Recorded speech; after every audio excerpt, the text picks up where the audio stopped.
Kemudian Rehabeam pergi ke Sikhem, sebab seluruh Israel telah datang ke Sikhem untuk menobatkan dia menjadi raja.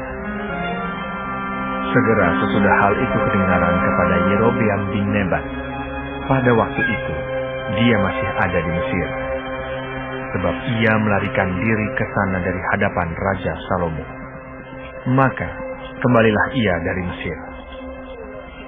Orang menyuruh memanggil dia.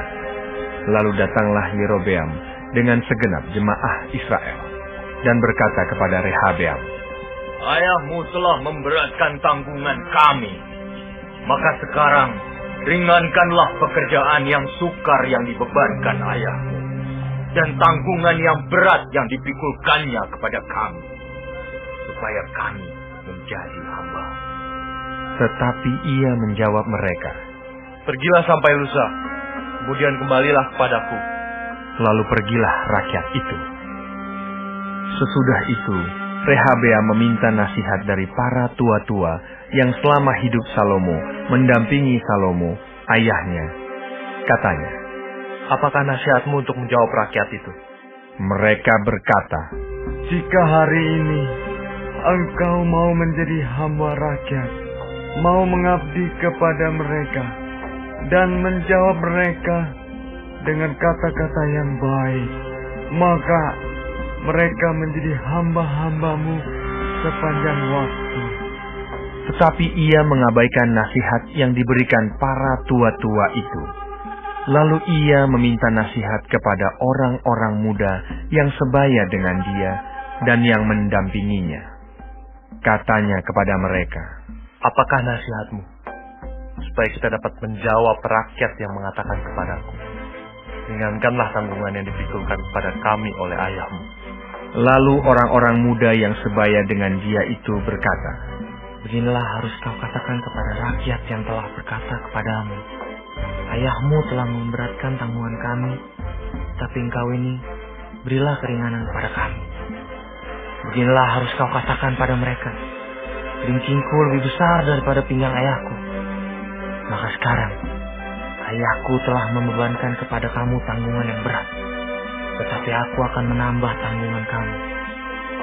Ayahku telah menghajar kamu dengan cambuk, tetapi aku akan menghajar kamu dengan cambuk yang berduri besi."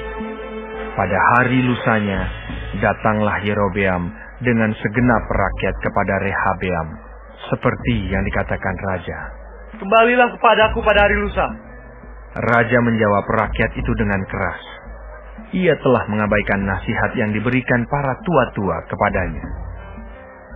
Ia mengatakan kepada mereka menurut nasihat orang-orang muda, "Ayahku telah memberatkan tanggungan kamu, tetapi aku akan menambah tanggunganmu itu.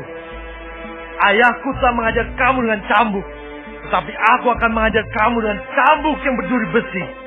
Jadi raja tidak mendengarkan permintaan rakyat, sebab hal itu merupakan perubahan yang disebabkan Tuhan, supaya Tuhan menepati firman yang diucapkannya dengan perantaraan Ahia, orang Silo, kepada Yerobeam bin Nebat.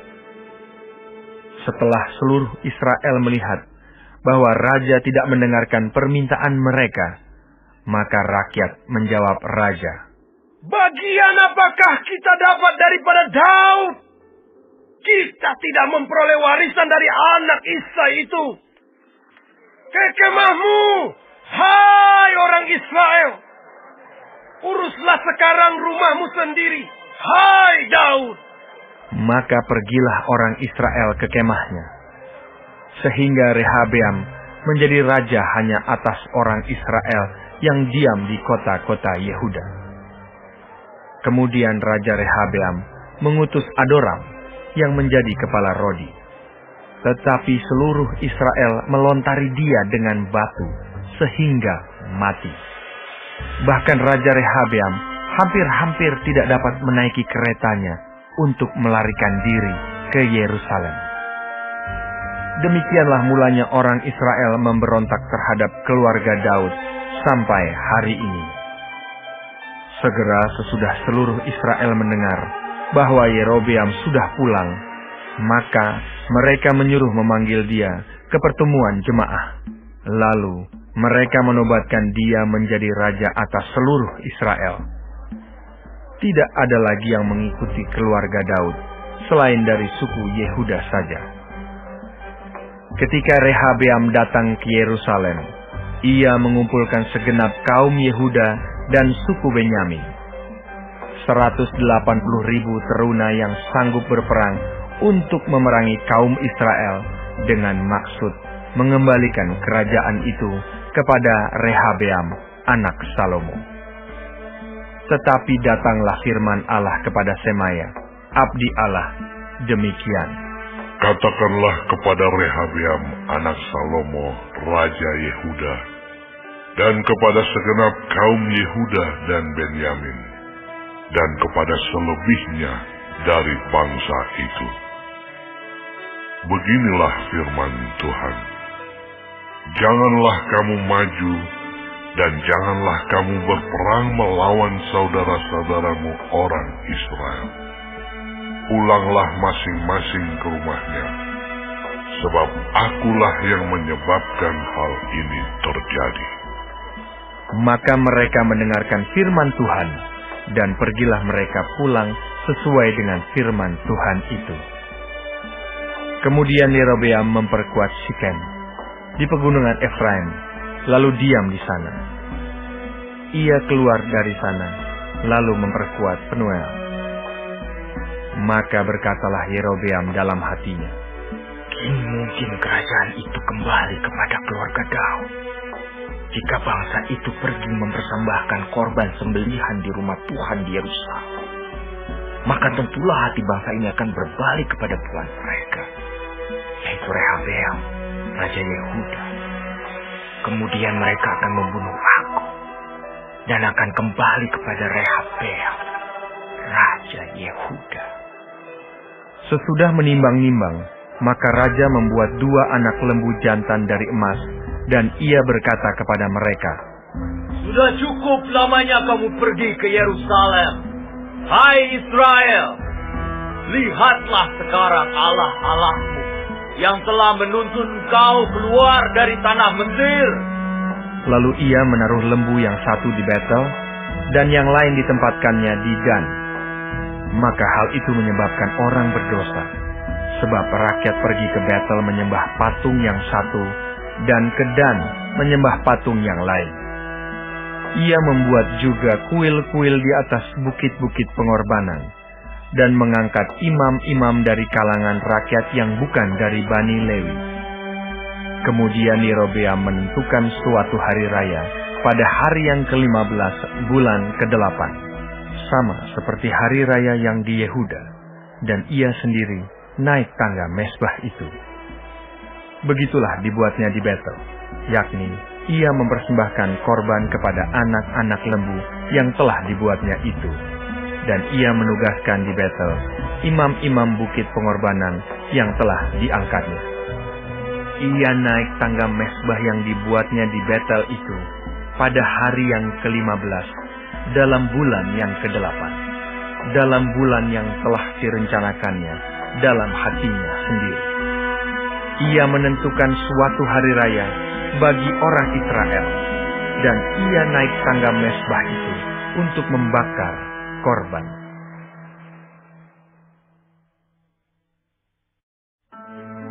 Sedang Yerobeam berdiri di atas mezbah itu sambil membakar korban, maka atas perintah Tuhan datanglah seorang abdi Allah dari Yehuda ke Betel. Lalu atas perintah Tuhan berserulah orang itu terhadap mezbah itu, katanya, Hai mezbah! Hai mezbah! Beginilah firman Tuhan, bahwasanya seorang anak akan lahir pada keluarga Daud. Yosia namanya. Ia akan menyembelih di atasmu imam-imam bukit pengorbanan yang membakar korban di atasmu. Juga tulang-tulang manusia akan dibakar di atasmu. Pada waktu itu juga ia memberitahukan suatu tanda ajaib. Katanya, Inilah tanda ajaib, bahwa Tuhan telah berfirman, bahwasanya mezbah itu akan pecah. sehingga tercurah abu yang di atasnya. Demi Raja Yerobeam mendengar perkataan abdi Allah yang diserukannya terhadap mesbah di Betel itu, ia mengulurkan tangannya dari atas mesbah dan berkata, "Tangkaplah dia!" Tetapi tangan yang diulurkannya terhadap orang itu menjadi kejang, sehingga tidak dapat ditariknya kembali. Mesbah itu pun pecahlah, sehingga abu yang di atasnya tercurah, sesuai dengan tanda ajaib yang diberitahukan abdi Allah itu atas perintah Tuhan. Lalu berbicaralah raja dan berkata kepada abdi Allah itu, "Mohonkanlah belas kasihan Tuhan Allahmu dan berdoa untukku supaya tanganku dapat kembali." Dan abdi Allah itu memohonkan belas kasihan Tuhan. Maka tangan raja itu dapat kembali dan menjadi seperti semula. Kemudian berbicaralah raja kepada abdi Allah itu, "Marilah bersama-sama dengan aku ke rumah. Segarkan badanmu. Sesudah itu aku hendak memberikan suatu hadiah kepadamu." Tetapi abdi Allah itu berkata kepada raja, "Sekalipun setengah dari istanamu kau berikan kepadaku, aku tidak mau singgah kepadamu. Juga aku tidak mau makan roti atau minum air di tempat ini. Sebab beginilah diperintahkan kepadaku atas firman Tuhan. Jangan makan roti atau minum air, dan jangan kembali melalui jalan yang telah kau tempuh itu." Lalu pergilah ia melalui jalan lain dan tidak kembali melalui jalan yang telah diambilnya untuk datang ke Betel. Di Betel diam seorang nabi tua. Anak-anaknya datang menceritakan kepadanya segala perbuatan yang dilakukan abdi Allah pada hari itu di Betel. Mereka menceritakan juga kepada ayah mereka perkataan yang dikatakannya kepada raja. Kemudian ayah mereka bertanya, "Dari jalan manakah ia pergi?" Lalu anak-anaknya menunjukkan kepadanya jalan yang diambil abdi Allah yang datang dari Yehuda itu. Ia berkata kepada anak-anaknya, "Melanai keledai bagiku." Mereka memelanai keledai baginya. Lalu ia menunggangnya dan pergi mengikuti abdi Allah itu dan mendapatinya duduk di bawah sebuah pohon besar. Ia bertanya kepadanya, "Engkaukah abdi Allah yang telah datang dari Yehuda?" Jawabnya, "Ya, akulah itu." Katanya kepadanya, "Marilah bersama-sama aku ke rumah untuk makan roti."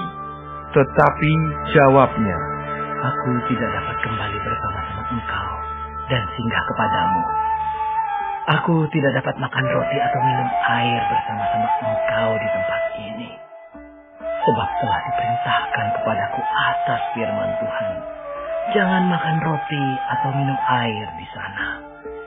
Jangan berjalan pulang melalui jalan yang telah kau ambil itu." Lalu jawabnya kepadanya, "Aku pun seorang nabi juga seperti engkau. Dan atas perintah Tuhan, seorang malaikat telah berkata kepadaku bahwa dia pulang bersama-sama engkau ke rumahmu, supaya ia makan roti dan minum air." Tetapi ia berbohong kepadanya. Kemudian orang itu kembali bersama-sama dia, lalu makan roti dan minum air di rumahnya. Sedang mereka duduk menghadapi meja, datanglah firman Tuhan kepada nabi yang telah membawa dia pulang. Ia berseru kepada abdi Allah yang telah datang dari Yehuda, Beginilah firman Tuhan. Karena engkau telah memberontak terhadap titah Tuhan dan tidak berpegang pada segala perintah yang diperintahkan kepadamu oleh Tuhan Allahmu, tetapi kembali dan makan roti dan minum air di tempat ini, walaupun ia telah berfirman kepadamu, jangan makan roti atau minum air. maka mayatmu tidak akan masuk ke dalam kubur nenek moyangmu. Setelah orang itu makan roti dan minum air, dipelanailah keledai baginya. Orang itu pergi, tetapi di tengah jalan ia diserang seekor singa dan mati diterkam. Mayatnya tercampak di jalan, dan keledai itu berdiri di sampingnya. Singa itu pun berdiri di samping mayat itu. Orang-orang yang lewat melihat mayat itu tercampak di jalan, dan singa berdiri di sampingnya. Dan mereka menceritakannya di kota tempat kediaman nabi tua itu. Ketika hal itu kedengaran kepada nabi yang telah memujuk dia berbalik kembali, ia berkata, "Ialah abdi Allah yang telah memberontak terhadap titah Tuhan. Tuhan menyerahkan dia kepada Sisera yang mencabik dan membunuhnya sesuai dengan firman Tuhan yang diucapkannya kepadanya." Lalu berbicaralah ia kepada anak-anaknya, "Pelenailah keledai bagiku." Dan mereka memelanainya. Kemudian ia pergi dan menemukan mayat orang itu tercampak di jalan, sedang keledai dan singa berdiri di sampingnya. Singa itu tidak memakan mayat itu dan tidak mencabik keledai itu. Nabi tua itu mengangkat mayat abdi Allah itu, menaruhnya ke atas keledai, dan membawanya kembali ke kotanya sendiri untuk diratapi dan dikuburkan. Mayat orang itu dikuburkannya di dalam kuburnya sendiri, maka diratapilah dia. "Wahai saudaraku," Setelah ia menguburkannya, ia berkata kepada anak-anaknya, "Kalau aku mati, kuburkanlah aku dalam kubur ini bersama dengan abdi Allah itu, dan taruhlah tulang-tulang di sisi tulang-tulangnya. Sebab perkataan yang atas titah Tuhan telah disukakannya terhadap mesbah yang di Betel itu, dan terhadap segala kuil di bukit-bukit pengorbanan yang di kota-kota Samaria. Kan betul-betul terjadi." Sesudah peristiwa ini pun, Yerobeam tidak berbalik dari kelakuannya yang jahat itu, tetapi mengangkat pula imam-imam dari kalangan rakyat untuk bukit-bukit pengorbanan. Siapa yang mau saja, ditahbiskannya menjadi imam untuk bukit-bukit pengorbanan. Dan tindakan itu menjadi dosa bagi keluarga Yerobeam, sehingga mereka dilenyapkan dan dipunahkan dari muka bumi.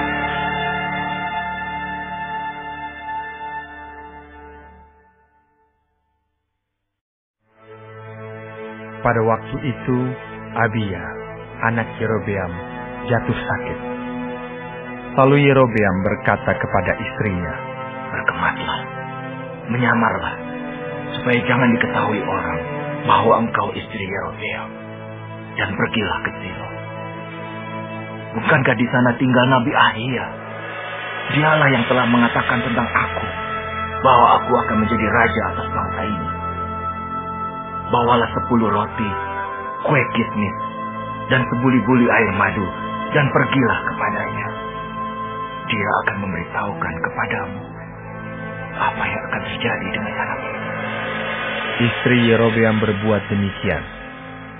Ia berkemas, pergi ke Silo dan masuk ke rumah Ahia. Ahia tidak dapat melihat lagi, sebab matanya sudah kabur karena ia sudah tua.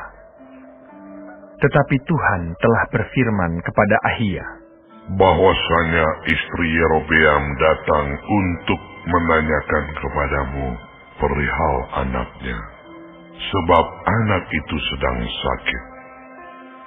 Begini-begini harus kau katakan kepadanya. Ketika perempuan itu masuk, berbuatlah ia seolah-olah ia orang lain. Tetapi segera sesudah Ahia mendengar bunyi langkah perempuan itu, sementara melangkah masuk pintu, berkatalah ia, "Masuklah, hai istri Yerobeam." Mengapakah engkau berbuat seolah-olah engkau orang lain? Aku disuruh menyampaikan pesan yang keras kepadamu. Pergilah, katakan kepada Yerobeam, beginilah firman Tuhan Allah Israel. Aku telah meninggikan engkau dari tengah-tengah bangsa itu dan mengangkat engkau menjadi raja atas umatku Israel. Aku telah mengoyakkan kerajaan dari keluarga Daud dan memberikannya kepadamu. Tetapi engkau tidak seperti hambaku Daud, yang tetap mentaati segala perintahku dan mengikuti aku dengan segenap hatinya, dan hanya melakukan apa yang benar di mataku. Sebab engkau telah melakukan perbuatan jahat lebih dari semua orang yang mendahului engkau, dan telah membuat bagimu Allah lain dan patung-patung tuangan, sehingga engkau menimbulkan sakit hatiku. Bahkan engkau telah membelakangi aku. Maka aku akan mendatangkan malapetaka kepada keluarga Yerobeam. Aku akan melenyapkan daripada Yerobeam setiap orang laki-laki, baik yang tinggi maupun yang rendah kedudukannya di Israel. Aku akan menyapu keluarga Yerobeam seperti orang menyapu tai sampai habis.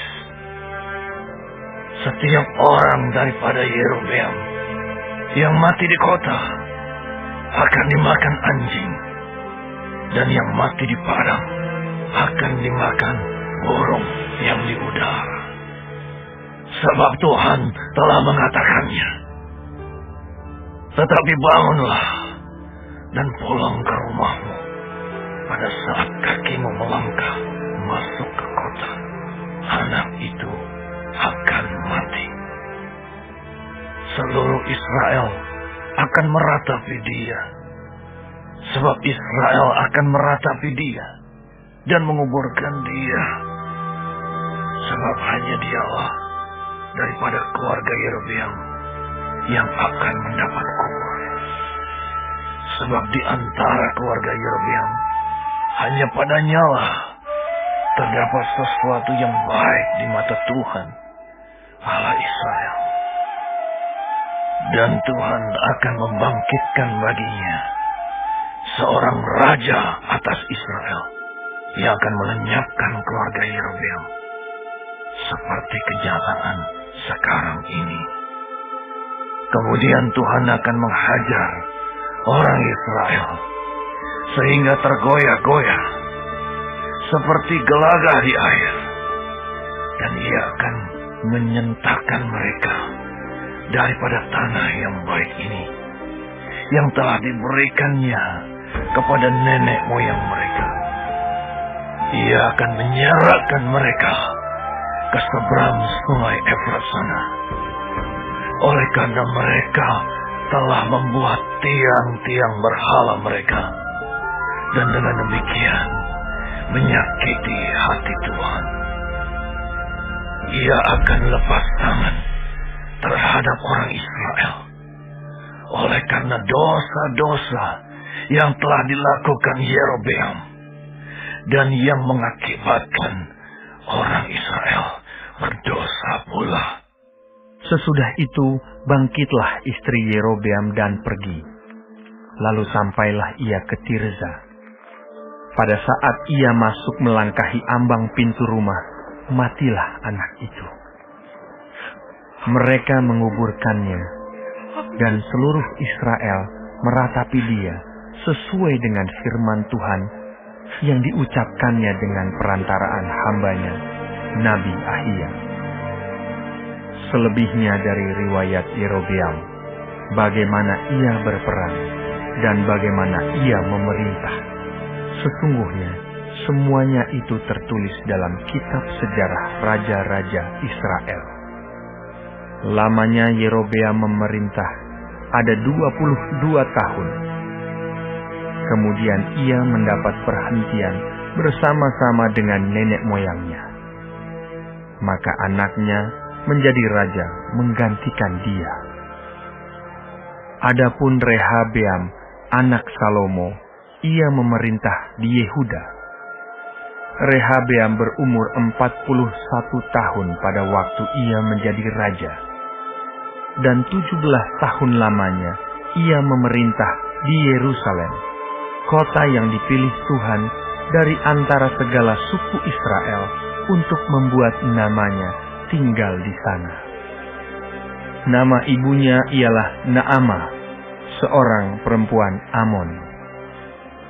Tetapi orang Yehuda melakukan apa yang jahat di mata Tuhan, dan mereka menimbulkan cemburunya dengan dosa yang diperbuat mereka, lebih daripada segala yang dilakukan nenek moyang mereka. Sebab mereka pun juga mendirikan tempat-tempat pengorbanan dan tugu-tugu berhala dan tiang-tiang berhala di atas setiap bukit yang tinggi dan di bawah setiap pohon yang rimbun. Bahkan ada pelacuran bakti di negeri itu. Mereka berlaku sesuai dengan segala perbuatan keji bangsa-bangsa yang telah dihalau Tuhan dari orang Israel. Tetapi pada tahun kelima, zaman Raja Rehabeam, majulah Sisak, Raja Mesir, menyerang Yerusalem. Ia merampas barang-barang perbendaharaan rumah Tuhan dan barang-barang perbendaharaan rumah raja. Semuanya dirampasnya. Ia merampas juga segala perisai emas yang dibuat Salomo. Sebagai gantinya, Raja Rehabeam membuat perisai-perisai tembaga yang dipercayakannya kepada pemimpin-pemimpin bentara yang menjaga pintu istana raja. Setiap kali raja masuk ke rumah Tuhan, bentara-bentara membawa masuk perisai-perisai itu, dan mereka pula yang mengembalikannya ke kamar jaga para bentara. Selebihnya dari riwayat Rehabeam dan segala yang dilakukannya, bukankah semuanya itu tertulis dalam kitab sejarah raja-raja Yehuda? Dan terus-menerus perang ada antara Rehabeam dan Yerobeam.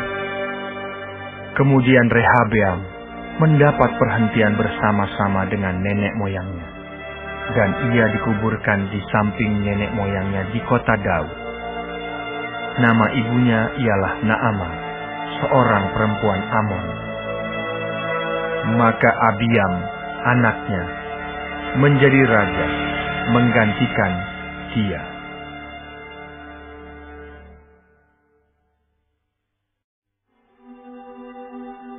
Dalam tahun ke-18, zaman Raja Yerobeam bin Nebat, menjadi rajalah Abiam atas Yehuda. 3 tahun lamanya ia memerintah di Yerusalem.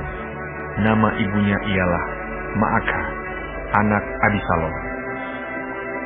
Abiam hidup dalam segala dosa yang telah dilakukan ayahnya sebelumnya, dan ia tidak dengan sepenuh hati berpaut kepada Tuhan, Allahnya, seperti Daud moyangnya.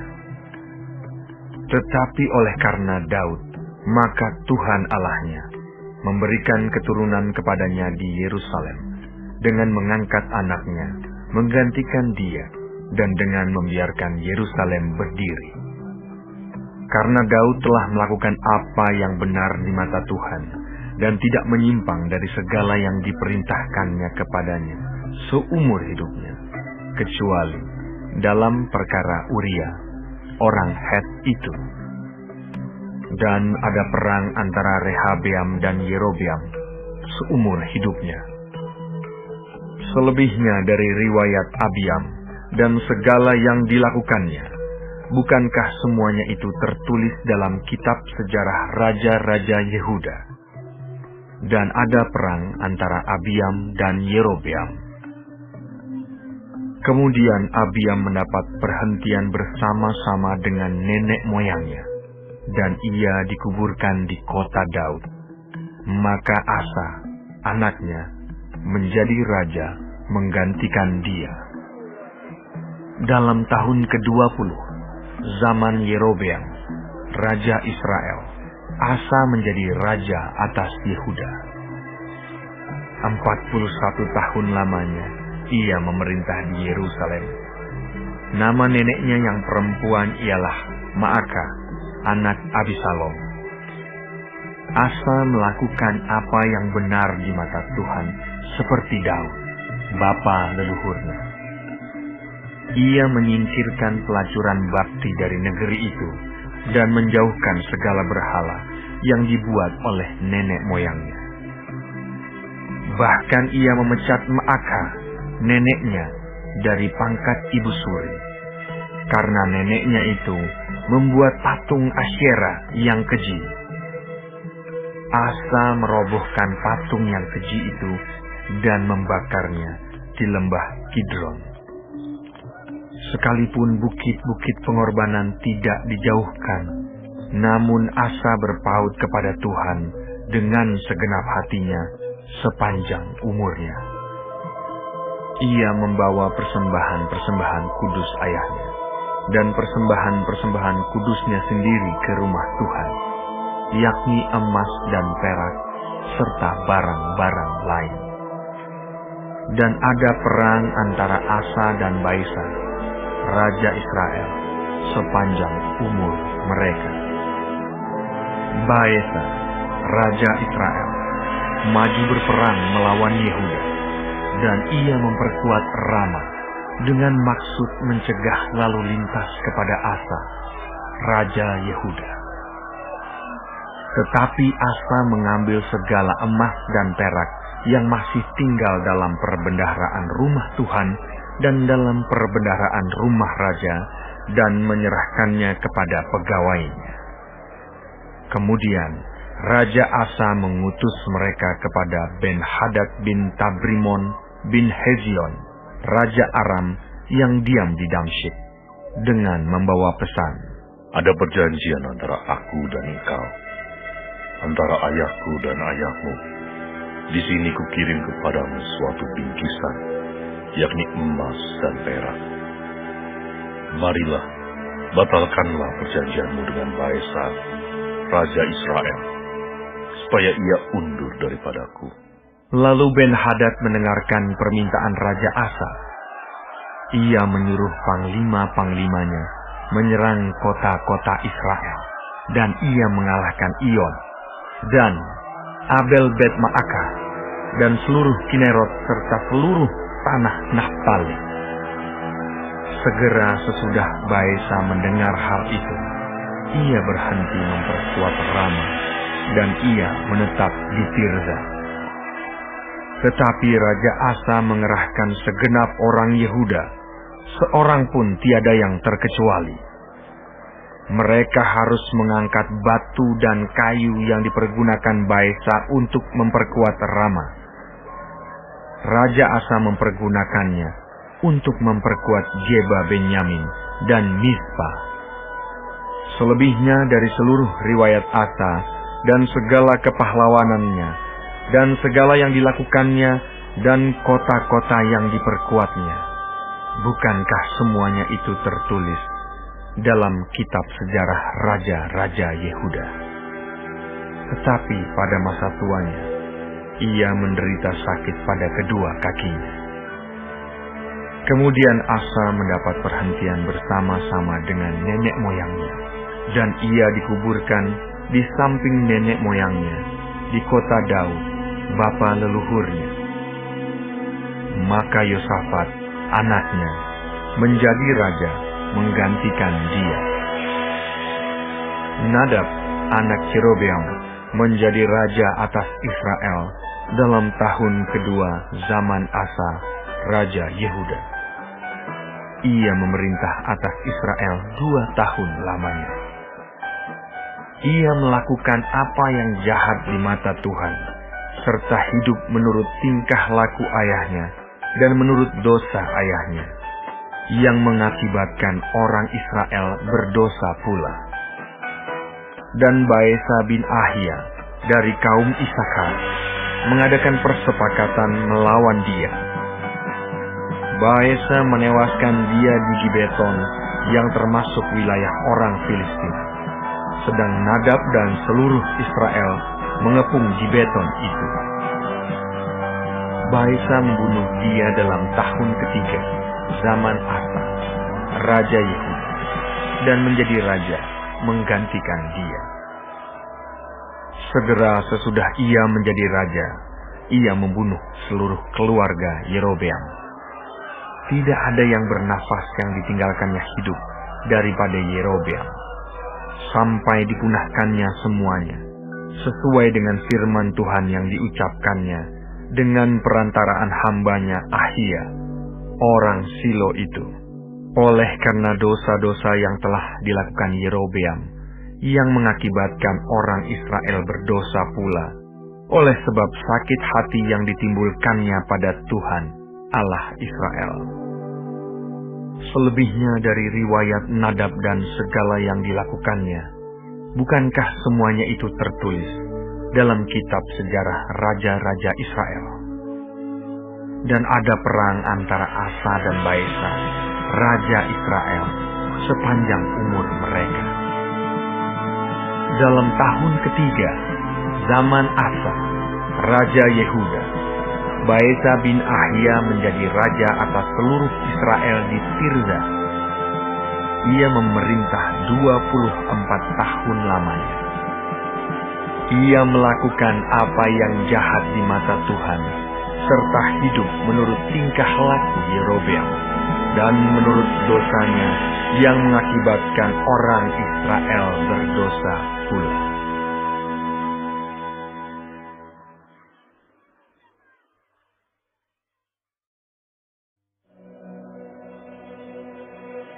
Kemudian datanglah firman Tuhan kepada Yehu bin Hanani melawan Baesa. Bunyinya, oleh karena engkau telah kutinggikan dari debu, dan kuangkat menjadi raja atas umatku Israel. Tetapi engkau telah hidup seperti Yerobeam, dan telah menyuruh umatku Israel berdosa, sehingga mereka menimbulkan sakit hatiku dengan dosa mereka. Maka sesungguhnya aku akan menyapu bersih Baesa dan keluarganya. Kemudian aku akan membuat keluargamu seperti keluarga Yerobeam bin Nebat.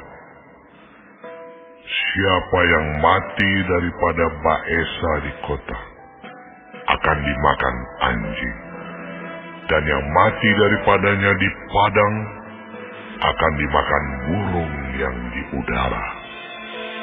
Selebihnya dari riwayat Baesa dan apa yang dilakukannya dan kepahlawanannya, bukankah semuanya itu tertulis dalam kitab sejarah raja-raja Israel?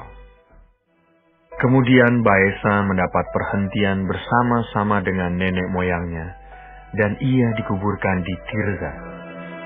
Maka Ela, anaknya, menjadi raja menggantikan dia. Juga dengan perantaraan Nabi Yehu bin Hanani, firman Tuhan telah datang melawan Baesa dan melawan keluarganya. Baik karena segala yang jahat yang telah dilakukannya di mata Tuhan, sehingga ia menimbulkan sakit hati Tuhan dengan perbuatan tangannya. Dan dengan demikian menjadi sama seperti keluarga Yerobeam, maupun oleh karena ia telah membunuh Yerobeam. Dalam tahun ke-26 zaman Asa, Raja Yehuda, Ela, anak Baesa, menjadi raja atas Israel di Tirza. Ia memerintah 2 tahun lamanya.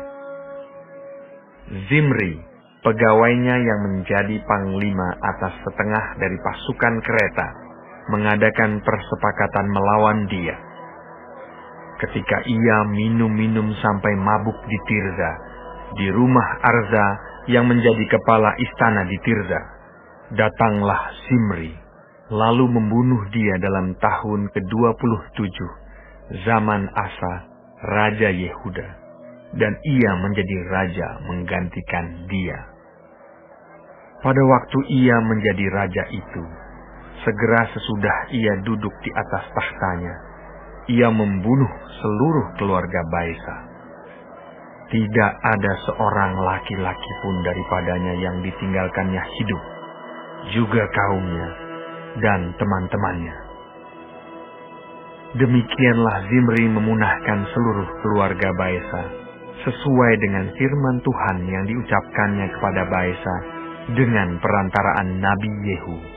Oleh karena segala dosa yang telah dilakukan Baesa dan Ela anaknya, yang mengakibatkan orang Israel berdosa pula, sehingga mereka menimbulkan sakit hati Tuhan, Allah Israel, dengan dewa-dewa kesia-siaan mereka. Selebihnya dari riwayat Ela dan segala yang dilakukannya, bukankah semuanya itu tertulis dalam kitab sejarah raja-raja Israel? Dalam tahun ke-27, zaman Asa, Raja Yehuda, Zimri menjadi raja. Ia memerintah 7 hari lamanya di Tirza, sedang rakyat berkemah mengepung Gibeton yang termasuk wilayah orang Filistin. Setelah rakyat yang berkemah itu mendengar orang mengatakan, Zimri telah mengadakan persepakatan, dan ia pun telah membunuh raja.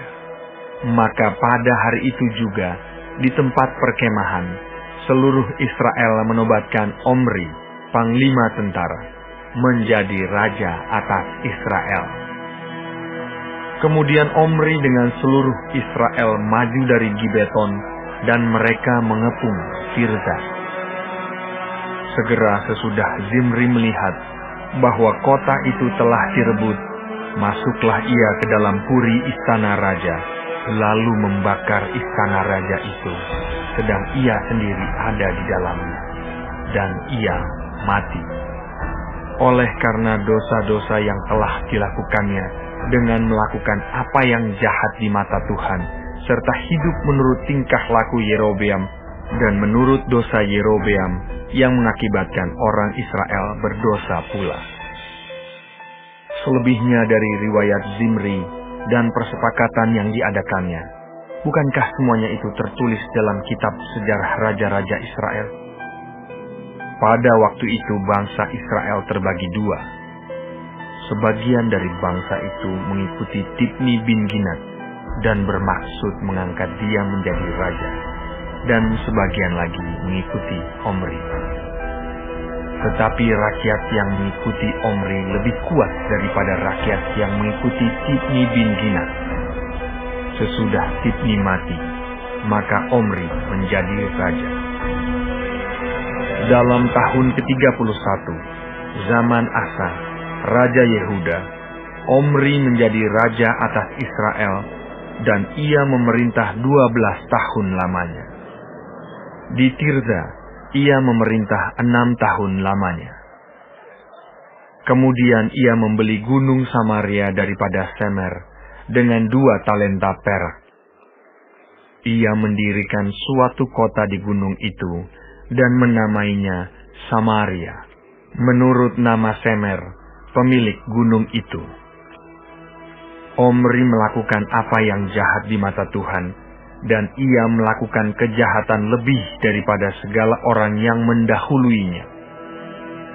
Ia hidup menurut segala tingkah laku Yerobeam bin Nebat, dan menurut dosa Yerobeam yang mengakibatkan orang Israel berdosa pula, sehingga mereka menimbulkan sakit hati Tuhan, Allah Israel, dengan dewa-dewa kesia-siaan mereka.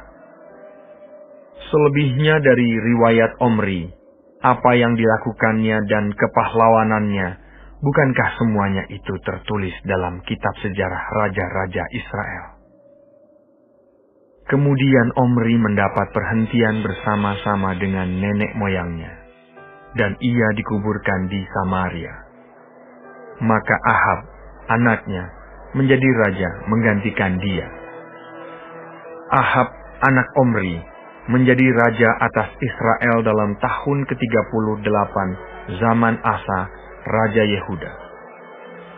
Dan Ahab bin Omri memerintah 20 tahun lamanya atas Israel di Samaria. Ahad bin Omri melakukan apa yang jahat di mata Tuhan, lebih daripada semua orang yang mendahuluinya.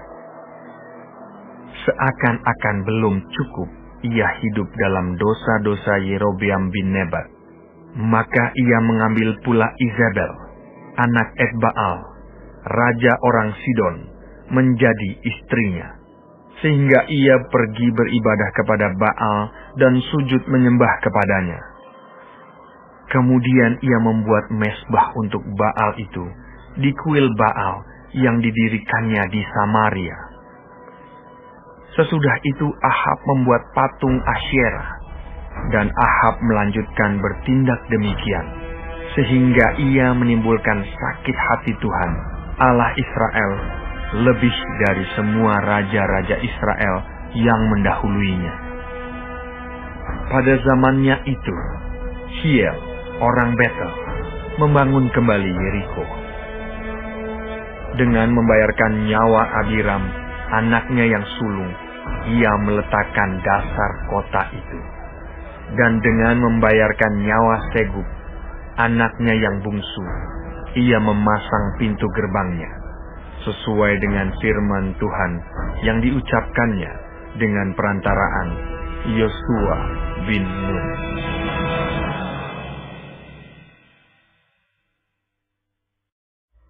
Lalu berkatalah Elia, orang Tisbe, dari Tisbe Gilead, kepada Ahab, "Demi Tuhan yang hidup, Allah Israel yang kulayani, sesungguhnya tidak akan ada embun atau hujan pada tahun-tahun ini, kecuali kalau kukatakan." Kemudian datanglah firman Tuhan kepadanya, "Pergilah dari sini, berjalanlah ke timur dan bersembunyilah di tepi sungai Kerit di sebelah timur sungai Yordan. Engkau dapat minum dari sungai itu, dan burung-burung gagak telah kuperintahkan untuk memberi makan engkau di sana." Lalu ia pergi, dan ia melakukan seperti firman Tuhan. Ia pergi dan diam di tepi sungai Kerit, di sebelah timur sungai Yordan. Pada waktu pagi dan petang, burung-burung gagak membawa roti dan daging kepadanya, dan ia minum dari sungai itu. Tetapi sesudah beberapa waktu, sungai itu menjadi kering, sebab hujan tiada turun di negeri itu. Maka datanglah firman Tuhan kepada Elia, "Bersiaplah, pergi ke Sarfat yang termasuk wilayah Sidon, dan diamlah di sana. Ketahuilah, aku telah memerintahkan seorang janda untuk memberi engkau makan." Sesudah itu ia bersiap, lalu pergi ke Sarfat. Setelah ia sampai ke pintu gerbang kota itu, tampaklah di sana seorang janda sedang mengumpulkan kayu api. Ia berseru kepada perempuan itu, katanya, "Cobalah ambil bagiku sedikit air dalam kendi, supaya aku minum." Ketika perempuan itu pergi mengambilnya, ia berseru lagi, "Cobalah ambil juga bagiku sepotong roti." Perempuan itu menjawab, "Demi Tuhan Allahmu yang hidup, sesungguhnya tidak ada roti padaku sedikit pun, kecuali segenggam tepung dalam tempayan dan sedikit minyak dalam buli-buli.